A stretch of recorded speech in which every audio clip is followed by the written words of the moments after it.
কোরআন হাদিসের পক্ষে আমি সাক্ষী দিতে পারি নাই, কোন আলেমকে খুঁজে পাই নাই। এই জন্য সুরকে দুর্নীতিবাজকে বাধ্য হয়ে পড়তেছি যে তখন কিয়ামতের দিন ওলামায়ে কেরাম বাঁচবে কি বাঁচবে না, আটকে যাবে কি যাবে না। জাতিকে বাঁচানোর জন্য তারা যাতে ওলামায়ে কেরামদের বিরুদ্ধে কিয়ামতের মাঠে বাদী হয়ে মামলা করতে না পারে যে হুজুররা কেন রাজনীতি করে নাই, হুজুররা কেন ভোট করে নাই, তো আমি সুরের পক্ষে সাক্ষী না দিয়ে আর কার পক্ষে দিব, এই কথা যাতে বলার সুযোগ না পায় উম্মতকে বাঁচানোর জন্য। এখন বড় হুজুর ঠিক আছে, একজন এমপিও তো নাই, একটা এমপিও তো মন্ত্রীও তো আপনাদের নাই, তো রাজনীতি করে কি লাভ? কোরআন হাদিসের রাজনীতি আছে পাইছেন? এ মুসলমান, ওলামায়ে কেরামরা রাজনীতি করে এমপি মন্ত্রিত্ব সচিবত্ব হওয়ার জন্য নয়।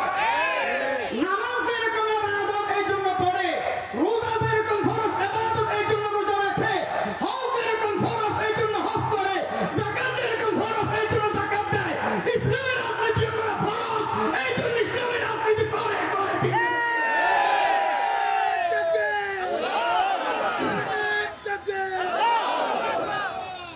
এমপি মন্ত্রী এগুলো পরে আগে আল্লাহকে পাইতে হবে, কোরআন হাদিসের আলোকে রাজনীতি করতে হবে, এটা বলবো। অনেকে জানে না যে ইসলামের রাজনীতি আছে, কোরআন হাদিসের রাজনীতি আছে, রাসূলের শ্রেষ্ঠ রাজনীতিবিদ অনেকে জানে না। মুসলমান যদি হয়ে থাকে, বিন্দু পরিমাণ তার কলবে ঈমান থাকলে সে প্রচলিত রাজনীতি অনিসলামিক রাজনীতি করতে পারে না, সে ইসলামী রাজনীতি করবেই করবে। আমাদের আমিরুল মুজাহিদিন বলেন, ইব্রাহিম আলাইহিস সালামকে যখন অগ্নিগর্তে ফেলেছিল, একটা ব্যাঙ পেশাব করতেছিল। আল্লাহ তাআলা বলেন, তোমার এই অল্প পেশাবে তো আগুন নিভবে না। তখন ব্যাঙ জবাব দেয়, আল্লাহ আমি জানি আমার এই চেষ্টায় আগুন নিভবে না, তবে আমি আল্লাহ আপনাকে বুঝাচ্ছি, আমি পয়গম্বরের পক্ষে, আমি নবীর পক্ষে, ইসলামের পক্ষে, আমি রাসূলের পক্ষে। অনুরূপভাবে আমরা এমপি মন্ত্রী সচিবত্ব পাই বা না পাই, কিয়ামতের দিন দুনিয়ার মধ্যে আল্লাহকে বুঝাচ্ছি, ও আল্লাহ রাজনীতি করেছি ইসলামের পক্ষে, কুরআন হাদিসের পক্ষে, রাসূলের পক্ষে, ঠিক কিনা বলে? নামাজের মধ্যে কত রুকু দিলাম, সিজদা দিলাম, কবুলের কোনো গ্যারান্টি ওয়ারেন্টি পাই নাই, মেসেজ পাই নাই কবুল হয়েছে কি হয়নি। কিন্তু নামাজ পড়ে যেতে হবে কি হবে না? রোজা রেখেছি, রোজা কবুল হয়েছে কি হয় নাই, কোনো গ্যারান্টি পাইছি? কোনো মেসেজ আসছে? তারপরে রোজা রেখে যেতে হবে কি হবে না? অনুরূপভাবে সংসদে যেতে পারি বা না পারি, ইবাদত হিসেবে তো ইসলামের রাজনীতি করে যেতেই হবে। ওই হুজুর আপনাদের তো আমিরের কোনো কেরামত দেখতেছি না, জায়নামাজের উপরে দাঁড়ায় নদী পার হতে দেখতেছি না, বাতাসে উঠতে দেখতেছি না।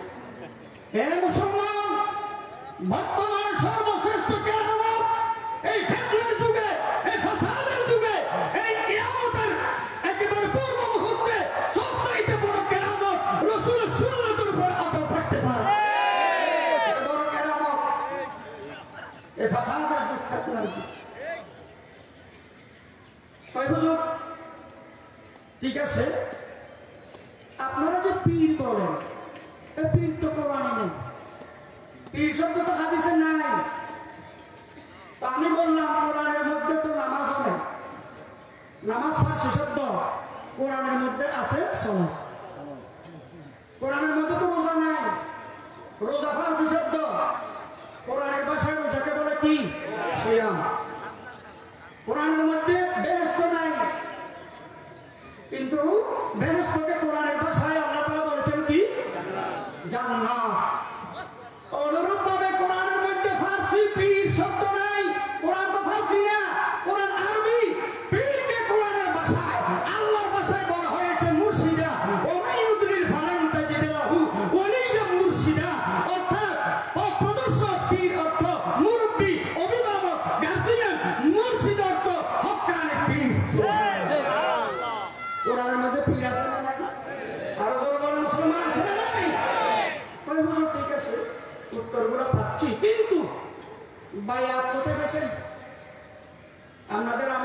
মুজাহিদিন নাইব আমিরুল মুজাহিদিন খলিফা হযরত যে বায়াত করে বায়াত কই গেলেন বায়াত বেদাত বায়াত শিরিক এই যে মনে করে স্লোগান দেখে দেয় না আসলে এদের কোনো দলিল নাই এদের একটাই দলিল সেটা হলো সুলতানি এদের একটাই দলিল সেটা হলো হিংসা আল্লাহ তাআলা কোরআন শরীফে বায়াত সম্পর্কে বলেন ইন্নাল্লাযীনা ইউবাইয়ুনাকা ইন্নামা ইউবাইয়ুনাল্লাহ ওহে আমার নবী যারা আপনার কাছে বায়াত হয় তারা আমি আল্লাহর কাছে বায়াত হয় ইয়াদুল্লাহি ফাওকা আইদিহিম তাদের হাতের উপরে ইয়াদুল্লাহ আল্লাহর কুদরতি হাত রাখা আছে সুবহানাল্লাহ হাদিস শরীফে রাসূল করিম সাল্লাল্লাহু আলাইহি ওয়াসাল্লাম বায়াত করেছেন বায়াতুর রিদওয়ান বায়াতুত তওবা বায়াতুল জিহাদ বায়াত করেছেন অনেক বায়াত আছে হাদিসে তাহলে পীর শব্দ যেরকম কোরআন হাদিসে আছে বায়াতও সেরকম কোরআন হাদিসে আছে ইসলামের মধ্যে কোরআন হাদিসের মধ্যে রাজনীতিও আছে এগুলো নাই যে তা না কিন্তু এই জাতিরা হিংসুকেরা এরা বুঝে না এরা পায় না ওই হুজুর ওয়াজ মাহফিলে হালকায়ে জিকির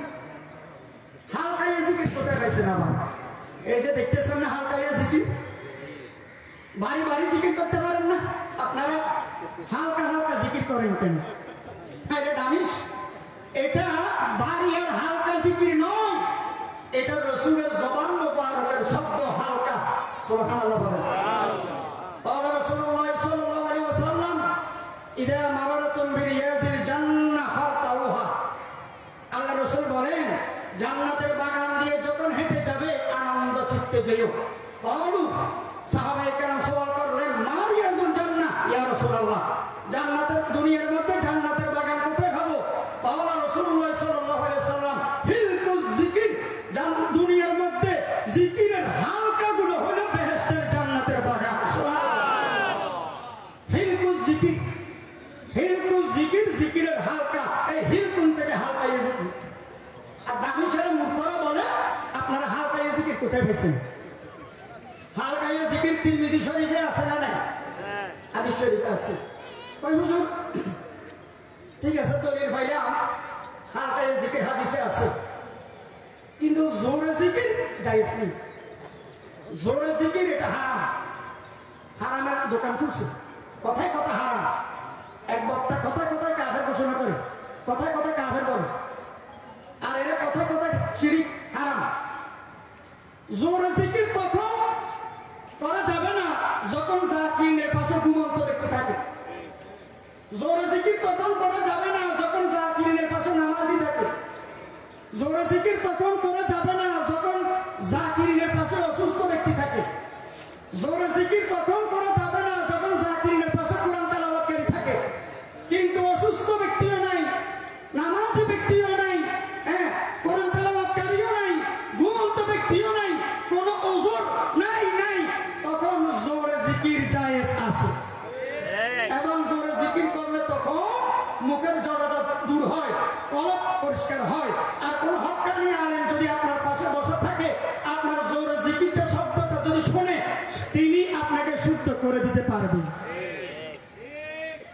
আল্লাহর ওলির কাছে জাকিরিন এসে বলতেছেন হুজুর হিন্দু বাড়ির পাশে আমার বেড়া ওকুলারে কুল তারা সকাল বিকেল জিব্বাই হিন্দুরা জিব্বাই উলু দেয় এখন আমার মুসলমান বাচ্চারাও উলু দেয় বড় খারাপ লাগে আধ্যাত্মিক রাহাবা রুহানি চিকিৎসক কেমন প্রেসক্রিপশন দেখেন হুজুর বলতেছে বাবা তুমি জোরে সকাল বিকেল জিকির করো কয় হ্যাঁ জিকির করি আস্তে না জোরে কয় আস্তে আস্তে কোনো ওজন না থাকলে একটু জোরে করিও কিছুদিন পরে এসে বলতেছেন হুজুর আলহামদুলিল্লাহ কামিয়াব হয়েছে কেমন আপনার প্রেসক্রিপশন মতে আমি আগের তুলনায় মৃদু হালকা জিকির জোরে জোরে করতেছি আমার জিকিরের আওয়াজ বেড়া ওকুলে যেতে যেতে এখন হিন্দুদের ছোট ছোট বাচ্চারা আল্লাহ আল্লাহ ইল্লাল্লাহ ইল্লাল্লাহ করে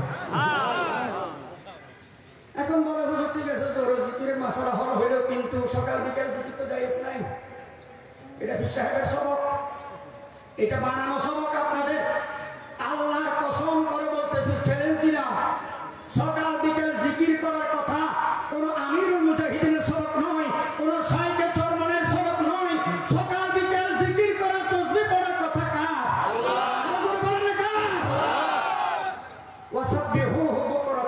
আসিলা, বকরাত মানে মর্নিং, আসিলা মানে ইভিনিং। তো সকাল বিকাল জিকির করার কথা বলেছেন আল্লাহ। ওয়াসবির নাফসাকা মা'আল্লাযীনা ইয়াদউনা রাব্বাহুম বিল গাদাতি ওয়াল আশিয়্যি। গাদাতু সকাল, আশিয়্যু বিকাল। কে বলেছেন? আল্লাহ। তাহলে সকাল বিকাল জিকিরের কথাও দলিলও আমাদের কাছে আছে না নাই? আরেকটা প্রশ্নের উত্তর দিয়ে দলিল সহ শেষ করে দিচ্ছি। কয় হুজুর, ঠিক আছে প্রশ্নগুলোর উত্তর পাচ্ছি, কিন্তু ইল্লাল্লাহ জিকির হারাম, ইল্লাল্লাহ জিকির বিদআত, ইল্লাল্লাহ জিকির জায়েজ নাই। ইল্লাল্লাহ অর্থ একমাত্র আল্লাহ, ইল্লাল্লাহ অর্থ শুধুমাত্র আল্লাহ, অনলি আল্লাহ। ইল্লাল্লাহ তো এই জাতি মূর্খরা কি বলে জানেন? আল্লাহ নাই, আল্লাহ নাই, এটা ভুল। ইল্লাল্লাহ তো শুধুমাত্র আল্লাহ। আমাদের সাহেব চরমানা একটা দলিল দেন, ও তিনে ও জাইতুনকে যদি প্রথম রাকাতে কেউ অর্ধেক পড়ে, প্রথম রাকাত শেষ, দ্বিতীয় রাকাতে সূরা ফাতিহার পরে যদি দ্বিতীয় রাকাতে ইল্লাল্লাযীনা আমানু ওয়া আমিলুস সলিহাতি ফালাহুম আজরুন গায়রু মামনুন ফামা ইউকাযযিবুকা বা'দু বিদ্দীন আলাইসা আল্লাহু বিআহকামিল হাকিমিন শেষ পর্যন্ত।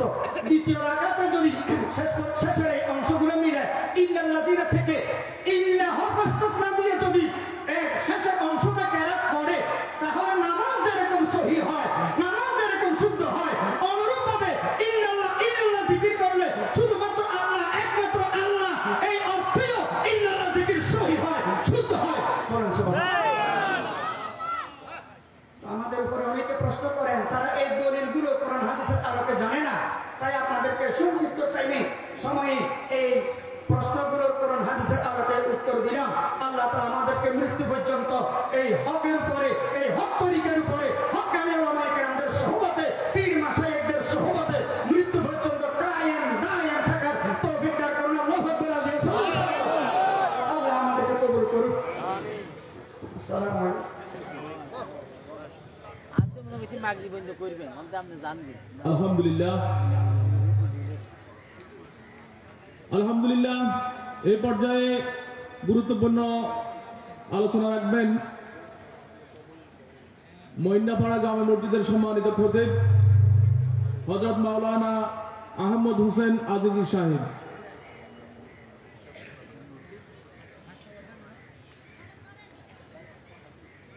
السلام عليكم ورحمة الله وبركاته. الحمد لله وكفى وسلام على عباده الذين اصطفى. أما بعد فأعوذ بالله من الشيطان الرجيم. بسم الله الرحمن الرحيم. إن عدة الشهور عند الله 12 شهرا في كتاب الله يوم خلق السماوات والأرض منها 4 حرم ذلك الدين القيم فلا تظلموا فيهن أنفسكم صدقت يا صدق القائلين وبلغنا رسولك الصادق المصدوق الأمين ونحن على ذلك لمن الشاهدين والشاكرين والذاكرين والحمد لله رب العالمين. আল্লাহ পাক সুবহানাহু ওয়া তাআলার আলী শান দরবারে অসংখ্য শুকরিয়া, যিনি আমাদেরকে আজকের এই মুবারক মজলিসে আসার বসার তৌফিক দান করেছেন। আমরা সকলে সেই মহান রব্বে করিমের দরবারে শুকর আদায় করছি। সকলে বলি আলহামদুলিল্লাহ। আজকে রজব মাসের 1 তারিখ, রজব মাসের করণীয় এবং বর্জনীয়ের উপর সংক্ষিপ্ত আলোচনা করার আশা। আমি যে আয়াতে কারিমা তেলাওয়াত করেছি, আল্লাহ পাক ইরশাদ করেছেন যেই দিন আল্লাহ আসমান এবং জমিন সৃষ্টি করেছেন সেই দিন থেকে আল্লাহর কাছে গণনা হিসেবে মাস হচ্ছে 12টি। মিনহা আরবাআতুন হুরুম, তার মধ্যে 4টা মাস নিষিদ্ধ সম্মানিত। 4টা মাস কি? বুখারী শরীফের হাদিস, আল্লাহ রাসূল ইরশাদ করেছেন সালাসুন মুতাওয়ালিয়াত, 3টা মাস হচ্ছে লাগাতার, যুলকাদা, যুলহিজ্জা, মুহররম। আর একটা মাস হলো রজব ও মুদর, বাইনা জুমাদা ওয়া শাবান, আর একটা হলো রজব মাস। যেই 4 মাস আল্লাহর কাছে সবচেয়ে বেশি গুরুত্বপূর্ণ, বেশি সম্মানিত এবং যেখানে যুদ্ধ বিগ্রহ নিষিদ্ধ, তার মধ্যে একটি মাস হলো রজব মাস। আজকে রজব মাসের 1 তারিখ। সালফে সালেহিনগণ বলেছেন, লাতাইফুল মাআরিফ কিতাবের মধ্যে ইমাম ইবনে হাম্বল রাজবি রাহমাতুল্লাহি আলাইহি লিখেছেন, রজব মাস হলো শাহরুজ জার'i, বীজ বপন করার মাস। শাবান মাস হলো শাহরুস সাকি, পরিচর্যা করার মাস। রমাদান মাস হলো শাহরুল হাসাদ, ফসল কাটার মাস। এবং কিতাবে আছে রজব মাস হলো বৃষ্টির আগে বাতাস প্রবাহিত হওয়ার মাস। শাবান মাস হলো বৃষ্টির আগে মেঘ আসার মাস। রমাদান মাস হলো রহমতের বৃষ্টি নাযিল হওয়ার মাস। আল্লাহ পাক বলেন, বিশেষ করে নিষিদ্ধ 4টা মাস, তার মধ্যে তোমরা নিজেদের উপর জুলুম করবা না। নিজের উপর জুলুম করবে না মানে আল্লাহর নাফরমানি করবে না, গুনাহ করবে না। বিশেষ করে রজব মাসে গুনাহ না করার জন্য যিনি বলেছেন, বলেন তিনি কে? আল্লাহ পাক বলেন, ফালা তাজলিমু ফীহিন্না আনফুসাকুম। আল্লাহ পাক বলেন, হে পৃথিবীর মুমিন মুসলমান, বিশেষ করে 12 মাসের ভিতরে যে 4টা মাস নিষিদ্ধ এবং সম্মানিত মাস, সেই মাসের মধ্যে তোমরা আল্লাহর নাফরমানি করবে না, গুনাহের কাজ তোমরা করবে না। মুসলমান বন্ধুরা আমার মনে রাখবেন, সবচেয়ে বড় ইবাদত হলো গুনাহ মুক্ত জীবন যাপন করা। গুনাহ থেকে বাঁচা, হারাম থেকে বাঁচা হলো সবচেয়ে বড় ইবাদত। এবং যে ব্যক্তি সমস্ত হারাম থেকে বাঁচে, ওই ব্যক্তি হলো আল্লাহর সবচেয়ে বড় ইবাদত গুজার বান্দা। সুবহানাল্লাহ। হযরতে আবু হুরায়রা রাদিয়াল্লাহু তাআলা আনহু বলেন, আল্লাহর নবী সাইয়্যিদুল মুরসালিন সাল্লাল্লাহু আলাইহি ওয়াসাল্লাম একদিন সাহাবায়ে কেরামের সামনে বললেন, মান ইয়াখুযু আন্নী হাউলাইল কালিমাত ফায়ামালু বিহিন্না আও ইউআল্লিমু মা ইয়ামালু বিহিন্না। নবীজি বললেন, হে সাহাবীরা, তোমাদের মধ্যে কে আছো যে আমার পক্ষ থেকে কিছু কালিমা, কিছু সিফাত, কিছু গুণ, কিছু হুকুম গ্রহণ করবে, অতএব সেই মতে আমল করবে, অথবা যে আমল করবে তাকে শিক্ষা দিবে। হযরতে আবু হুরায়রা বললেন, আনা ইয়া রাসূলুল্লাহ, ইয়া রাসূলুল্লাহ, আমাকে বলেন না, আমি আমল করব। তখন নবীজি আখাযা বিয়াদাইয়া, আবু হুরায়রা বলেন আমার হাত ধরলেন, ফাআদ্দা খামসান, গুনে গুনে 5টা কথা বললেন। তার মধ্যে 1 নম্বরে নবীজি বললেন, ইত্তাকিল মাহারিমা তাকুন আ'বাদান নাস। রাসূল বললেন, হে আবু হুরায়রা, সমস্ত হারাম থেকে বাঁচো, হারাম থেকে বাঁচো। যদি হারাম থেকে বাঁচতে পারো, তাহলে তুমি মানুষের মধ্যে সবচেয়ে বড় আল্লাহর ইবাদত গুজার বান্দা হতে পারবে। সুবহানাল্লাহ। এই জন্য রজব মাসের সমস্ত মুসলমানদের করণীয় হলো গুনাহ ছেড়ে দেওয়া, গুনাহ ছেড়ে দেওয়া, আল্লাহর নাফরমানি ছেড়ে দেওয়া।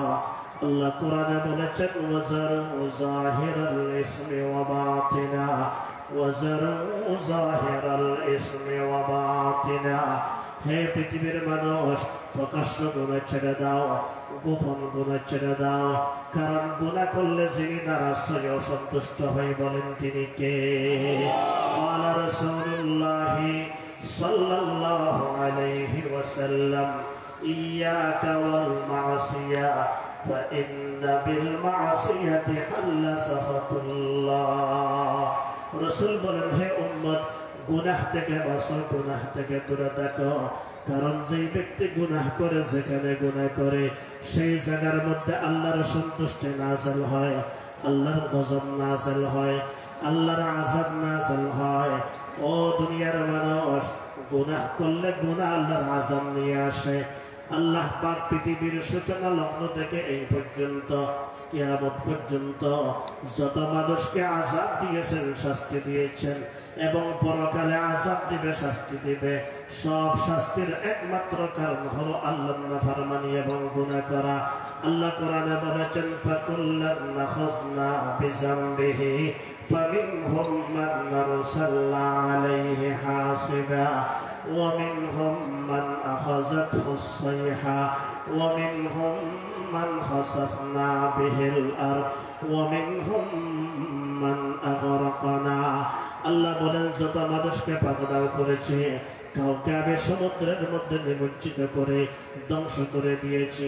আকে আদা রাবদরিয়াদার কশিদ, আকে আদা রাবদরিয়াদার কশিদ, না কেরা আজ সঙ্গহারা বরকশিদ। আমি ফেরাউনকে সমুদ্রের মধ্যে ডুবিয়ে ধ্বংস করে দিয়েছি গুনাহ করার কারণে। কওমে আদকে বাতাস দিয়ে ধ্বংস করে দিয়েছি গুনাহ করার কারণে। এইভাবে নমরুদ এবং কারুন, সাদ্দাত, যত কওমকে, যত ব্যক্তিকে ধ্বংস করে দিয়েছি সবগুলোকে গুনাহ করার কারণে, নাফরমানির কারণে। এই জন্য আল্লাহ বলেন, হে পৃথিবীর মানুষেরা, রজব মাসে তোমরা গুনাহ ছেড়ে দাও, গুনাহ ছেড়ে দাও, গুনাহ ছেড়ে দাও, কারণ গুনাহ করলে আল্লাহ নারাজ হয়ে যায়, গুনাহ করলে আল্লাহর আযাব ও গজব নাযিল হয়।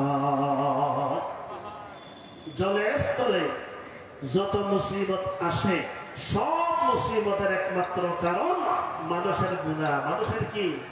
আল্লাহ পাক ইরশাদ করেছেন, যাহারাল ফাসাদু ফিল বাররি ওয়াল বাহরি বিমা কাসাবাত আইদিন নাস।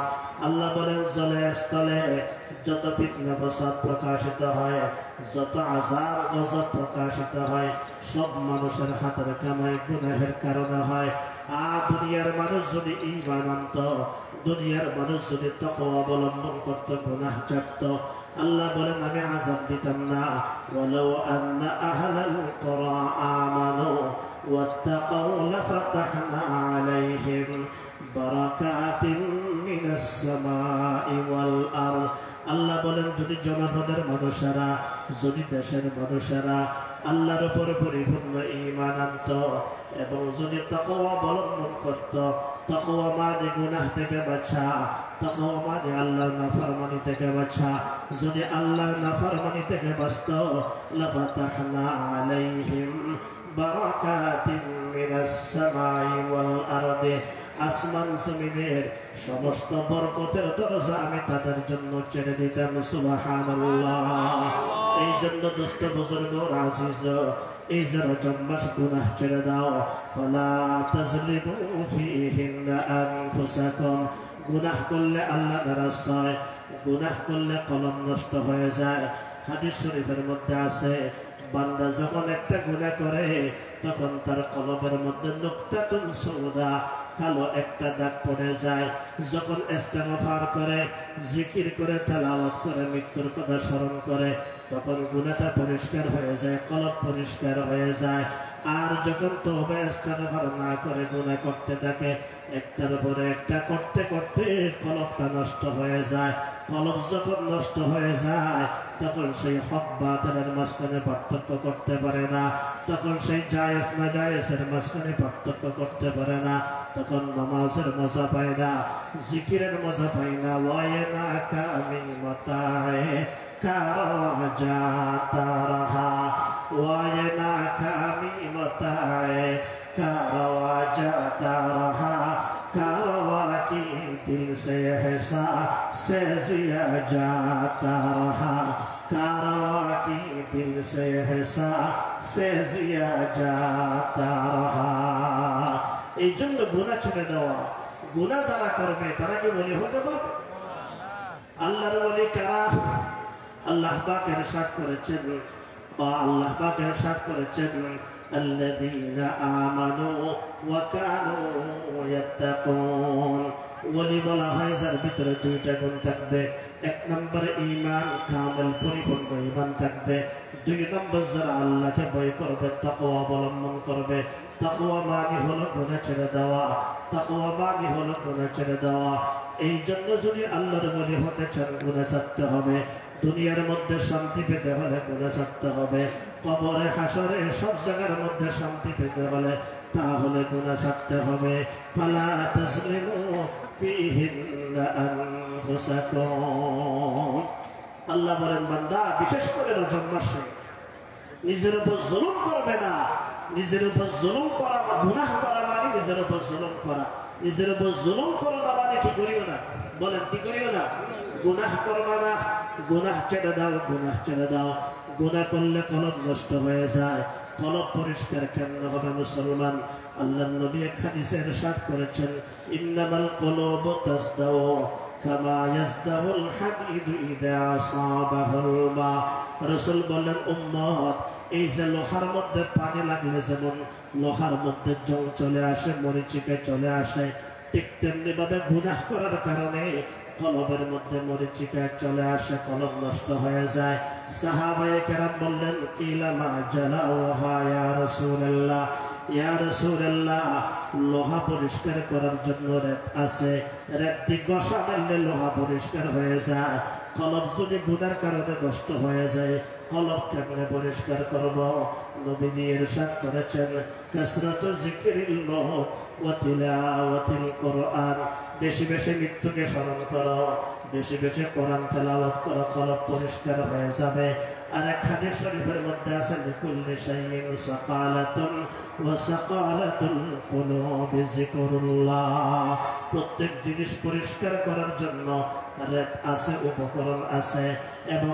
কলবকে পরিষ্কার করার উপকরণ হলো আল্লাহর জিকির আল্লাহর জিকির করলে কলব পরিষ্কার হয়ে যায় আল্লাহর জিকির করলে কলব প্রশান্ত হয়ে যায় আর মুসলমান কলবের শান্তি হলো আসল শান্তি এই কলবের শান্তি অর্থ সম্পদের কারণে হয় না বিল্ডিং এর কারণে হয় না নেতৃত্বের কারণে হয় না কলবের শান্তি আল্লাহর জিকিরের দ্বারা হয় সুবহানাল্লাহ আল্লাযীনা আমানু ওয়া তাতমাইন্নু কুলুবুহুম বিযিকরিল্লাহ আলা বিযিকরিল্লাহ তাতমাইন্নুল কুলুব ইয়াদ হাকা মদ গজাই রূহরা জিকির হাকা মদ গজাই রূহরা মারহামা মদ দিলে মজরুহরা আল্লাহ জিকির যত বেশি হবে কলব পরিষ্কার হবে আল্লাহ জিকির যত বেশি হবে অন্তর প্রশান্ত হয়ে যাবে আল্লাহ জিকির ছাড়া এই অন্তরের মধ্যে শান্তি আসতে পারে না এই জন্য যদি কিছু মানুষ পৃথিবীর মধ্যে শান্তি পায় তাহলে যারা আল্লাহ জিকির করে তারা একমাত্র শান্তির মধ্যে আছে যারা অর্থ সম্পদের মধ্যে আছে শান্তির ভিতরে নেই যারা ক্ষমতার শেয়ারের মধ্যে আছে তারা শান্তির ভিতরে নেই মুসলমান किसी को रात दिन सरगर में फरियाद फगा पाया किसी को रात दिन सरगर में फरियाद फगा पाया किसी को फिक्र गुनाहों से हरदम सरगरा पाया किसी को हमने आसूदा नज़ेरे आसमां पाया किसी को हमने आसूदा नज़ेरे आसमां पाया बस के मुझे कोई से गम कदमे शागमा पाया আল্লাহর বলেরা বলেন কত মানুষকে দেখলাম টাকা পয়সা গুনতেছে শান্তির ভিতরে নাই স্বর্ণ বিক্রি করতেছে স্বর্ণের ব্যবসা করে কিন্তু শান্তির ভিতরে নাই কত মানুষকে দেখলাম শাহী তখতের উপর বসা আছে কিন্তু শান্তির মধ্যে নাই যদি শান্তির মধ্যে থাকে তাহলে কিছু পাগল ছাগল পোশাক ঠিক নেই, লেবাস ঠিক নেই, কিন্তু যারা আল্লাহর জন্য পাগল হয়ে গেছে, যারা আল্লাহ জিকিরের মধ্যে মশগুল আছে, যদি শান্তির ভিতরে থাকে শুধুমাত্র তারা আছে। সুবহানাল্লাহ। কিসি কো রাত দিন সরগর মে ফরিয়াদ ফগা পায়া, किसी को फिक्र गुदानो से हरदम सरगरा पाया, किसी को हमने आसूदा नज़र आसमा पाया, बस मुझसे को इस गम का नाम शादमा पाया। এই জন্য রমজান মাসে নির্দিষ্ট কোনো ইবাদত না। আল্লাহর কোরআন বলে রমজান মাসের মধ্যে সবচেয়ে বড় করণীয় হলো গুনাহ ছেড়ে দেওয়া। মনে রাখবেন, গুনার মধ্যে কোনো মজা নেই, গুনার মধ্যে কোনো শান্তি নেই। গুনার শান্তি হলো সুলকানের শান্তির মতো, যতক্ষণ সুলকাই ততক্ষণ মজা পায়, যখন সুলকানি শেষ হয়ে যায় তখন মজা নাকি ফুরানি আরম্ভ হয়ে যায়, যন্ত্রণা আরম্ভ হয়ে যায়। ও দুনিয়ার মানুষ, গুনার মজা হলো সুলকানির মজার মতো। এবং যারা বেকুফ এবং যারা একেবারে বেকুফ মূর্খ, তারা গুনাহের কাজের মধ্যে সম্মান তালাশ করে। এক নম্বর কথা হলো গুনার মধ্যে কোনো মজা নেই। দুই নম্বর কথা হলো গুনাহের কাজের মধ্যে শান্তি নেই। শান্তির মালিক হলো আল্লাহ। আল্লাহ যারা গুনাহ ছেড়ে দেয়, সওয়াবের কাজ করে, তাদেরকে শান্তি দেয়। সুবহানাল্লাহ। আর যারা বেকুফ, যারা মূর্খ, যারা জাহেল, তারা গুনাহের কাজে শান্তি তালাশ করে এবং গুনাহের কাজের মধ্যে সম্মান তালাশ করে। এক হিন্দুস্তানি সেই বেড়াইতে গেছে পাকিস্তান। বলেন, হিন্দুস্তানি গেছে কোথায়? পাকিস্তান। মার্কেটে গেছে, দেখতেছে হোটেলের মধ্যে একেবারে গরম গরম হালুয়া, একেবারে কি গরম গরম হালুয়া। লোভ সামলাইতে পারে নাই, ভিতরে ঢুকে ভালো করে হালুয়া খাইছে। হালুয়া খাওয়া শেষ, পকেটে হাত দিয়ে দেখে টাকা নেই। কি নেই? টাকা নেই। এখন মালিক চিন্তা করলো, যদি এমনি ছেড়ে দিয়ে অভ্যাস খারাপ হয়ে যায়, তখন মালিক কি করলো, নাপিতকে ডেকে চুলগুলা সব আসি দিছে, চুল সব হালাস। এরপরে গাদা একটা আনি গাদার উপর উঠাইছে। ছোট বাচ্চাদেরকে বললো, পিছনে তালি মারি মারি বাজারের চতুর্দিকে ঘুরাই আনো। সবাই স্লোগান দিয়ে দিয়ে বাজারের চতুর্দিকে তারে ঘুরাই আনছে। বলেন তো, এগুলাকে সম্মান করছে না বেইজ্জত করছে? বেইজ্জত না। সেই যখন পাকিস্তান থেকে হিন্দুস্তানে আসলো, তখন হিন্দুস্তানের লোকেরা জিজ্ঞাসা করলো, পাকিস্তান কেসা মুল্ক হে, পাকিস্তান কেমন রাষ্ট্র? তখন সেই বলে, পাকিস্তান বহুত আচ্ছা মুল্ক হে, পাকিস্তান তো অনেক ভালো রাষ্ট্র। হালুয়া খানা भी मुफ्त है, सर मुंडवाना भी मुफ्त है, गधे पर सवार होना भी मुफ्त है, पीछे पीछे बच्चों का ताली बजाना भी मुफ्त है। সেই বলে পাকিস্তান কতই না ভালো রাষ্ট্র। চুল আসি দিল, হালুয়া খাইলাম, টাকা নিল না, মুফত। সর মুন্ডওয়ানা বিহি মুফত হয়, মাথার চুলগুলা আসি দিল, মুফত, টাকা দিল না। গাদার পর সওয়ার হোনা বিহি মুফত হয়, গাদার উপর উঠাই ঘুরাইলে কোনো টাকা দিল না। औलाद की फौजों पीछे पीछे थाली बजाना भी मुफ्त है, ছোট বাচ্চারা পিছনে তালি মারে মারে বাজারে ঘুরে এলো, কোনো টাকা দিল না, সব তো মুফত। বলেন তো, এটাকে ইজ্জত করছে না বেইজ্জত করছে? এই জন্য বলছিলাম, মেরে দোস্ত বুজুর্গ ওর আজিজ, গুনাহের মধ্যে সম্মান নেই, গুনাহের মধ্যে মজা নেই, গুনাহের মজা সুলতানের মজার মতো। অতএব রজব মাসে আল্লাহর হুকুম, এই রজব মাস খুবই মুবারক মাস, মর্যাদা সম্পন্ন মাস। ফালা তাসলিমু ফীহিন্না আনফুসাকুম, এই মাসের মধ্যে গুনাহ ছেড়ে দাও, গুনাহ ছেড়ে দাও, গুনাহ ছেড়ে দাও। আল্লাহ আমাদের সকলকে সহিহ কথাগুলো বোঝার আমল করার তৌফিক নসিব করুন, আমিন। আসসালামু আলাইকুম ওয়া রাহমাতুল্লাহ। আলহামদুলিল্লাহ, হযরত এতক্ষণ মূল্যবান বয়ান করেছেন। সারসংক্ষেপ হলো গুনাহ ছাড়া। আর মুমিন হতে হলে তার গুনাহ ছাড়াই লাগবে। আর মুমিন না হলে মুমিন জান্নাতে যাওয়া যাবে না। এই জন্য বিজয়ের জন্য শর্ত মুমিন হওয়া। আল্লাহ তাআলা আমাদেরকে গুনাহ ছাড়ার তৌফিক দান করুন। আল্লাহ তাআলা আমাদেরকে লিসান থেকে গুনাহ ছাড়ার তৌফিক দান করুন। আল্লাহ তাআলা আমাদের চোখ থেকে গুনাহ পরিহার করার তৌফিক দান করুন। আল্লাহ তাআলা আমাদের কান থেকে গুনাহ পরিহার করার তৌফিক দান করুন। আল্লাহ তাআলা আমাদের হাত থেকে গুনাহ পরিহার করার তৌফিক দান করুন। আল্লাহ তাআলা আমাদের সর্ব অঙ্গ থেকে গুনাহ পরিহার করে মুমিন হয়ে আল্লাহ পাকের প্রিয় বান্দা হয়ে কবরে যাওয়ার আল্লাহ আমাদের সবাইকে তৌফিক দান করুন।